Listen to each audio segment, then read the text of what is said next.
All righty, here we go. David McDonald almost remembers the seventh inning of the 1984 National Midget Softball Championship game as if it was yesterday, almost because it was 21 years ago. But when you're 18 years old, time almost stands still as you face the final batter in the final inning of the biggest game of your life. You're carrying the hopes of a whole town, one that had never to that point won a team national title. Hundreds of those people had traveled to Halifax daily from Antigonish to cheer on their Robertson Midget softball team, one that was tops among a very strong contingent of midget teams all across the province that summer. Now a Halifax lawyer, Kevin Burke was captain and catcher of the team, and he recalls the tough road to Halifax.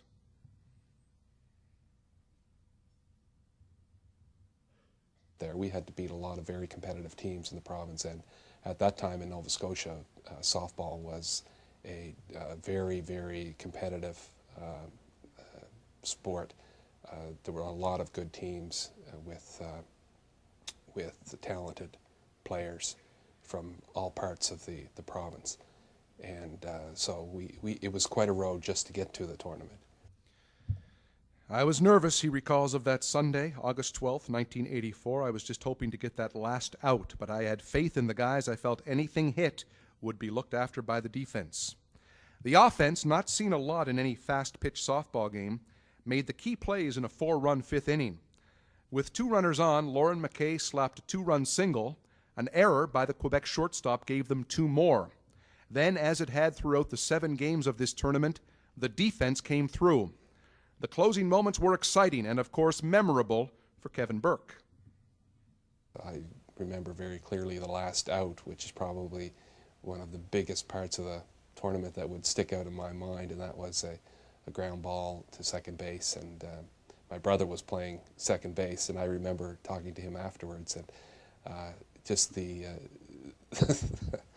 the level of ferocity with which he threw the ball to first base. I think Dougie Grant, who was playing first base, probably wondered what all the fuss was about, but he was certainly making no mistake that it was going to get there and get there fast, and it was quite a celebration after the final out.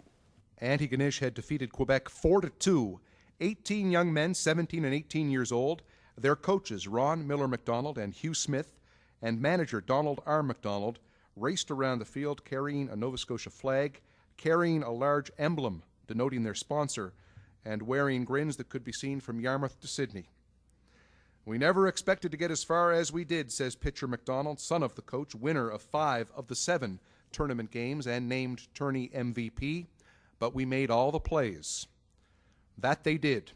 Coach McDonald recalls the hours and hours that these boys, many of whom had played together since they were peewee age, had devoted to learning the game's fundamentals, to practicing defensive plays that would eventually make a difference against teams not quite so prepared. And catcher Burke talks about his coach. He certainly was what I would call the epitome of dedication to a volunteer position. He was passionate, and trying to herd a bunch of young fellows into the same kind of commitment and passion was a bit of a challenge, I think, for Ronnie, but he was able to do that, and we had a lot of fun. But he was a very serious coach in many ways, in the sense that he wanted to win more than anyone, and he wanted to see us with that same passion. I have to say, during practices and off-field time, we were probably less interested in towing the line than Ronnie would have liked. But when it came to playing the game, we were there, and it was a common goal, and everybody committed 100%. And the quotes continue. When we beat Newfoundland 4-0 in a semifinal Saturday, Paul Richardson threw a one-hitter with 11 strikeouts.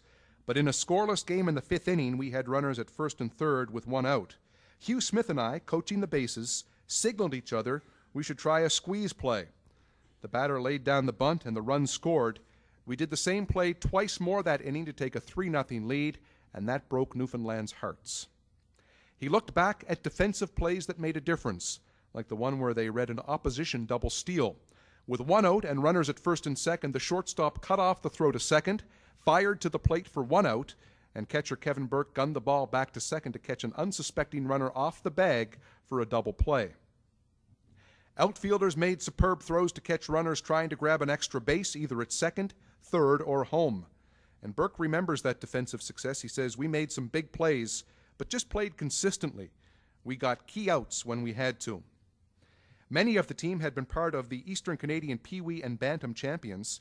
As midget-age players, they competed in an intermediate league at home, eventually winning the playoff championship, and according to Coach McDonald, winning more than they lost in the regular season.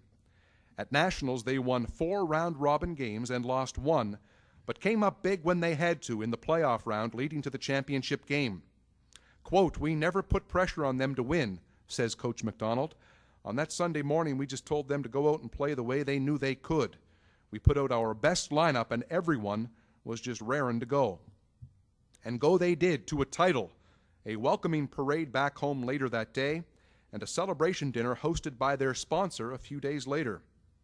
Some of the boys, now men in their late 30s, still play ball at home. Others have scattered far and wide and put away the gloves and cleats to concentrate fully on career and family. But for that one glorious summer and for that one memorable week, they were all kids playing ball and building a trove of memories they will carry through all of their days.